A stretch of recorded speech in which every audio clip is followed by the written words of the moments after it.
I don't know, maybe we don't see any cuts this year. It's all like the data really has to dictate that. And we're getting close to halfway through the year and the data is as strong as it's ever been. Yeah, it's definitely a bit of a long shot. Four seems impossible at this point. Three seems unlikely, but that's roughly what they have priced in. But I think what really the Fed speech that Powell gave kind of shed some light on what they're thinking more. When he came out, he had two main points he wanted to address. The first was that the American economy is actually in a pretty good shape. We're facing 4.2% unemployment and 2.4% inflation. Both of those are above the goal, but they're far from disruptive figures, something to really jump on. So the Fed was trying to show that they're holding steady and that the US economy has a lot that it can absorb.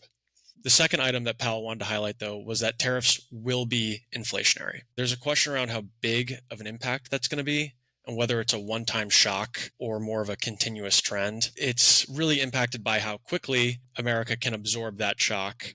So the idea of the message was really to show America's in a good, strong spot, but that there is some inflation coming. It's very kind of uncertain. Yeah, I mean, the Fed's taking a very academic view of this. They're just doing the math, right? Tariffs are going to increase the price of imports. We rely on imports heavily for consumer spending.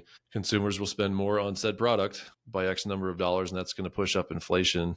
The inflation numbers themselves, but there's so much that goes into those and so many different products, and some of them are already domestic and some of them have been inflated for years. It's not one to one in my head. There's going to be something either in the middle or hopefully even on the downside. Jeff's brought this up before that there may even could be some deflationary effects of this because people buy less goods and then it kind of spirals from there.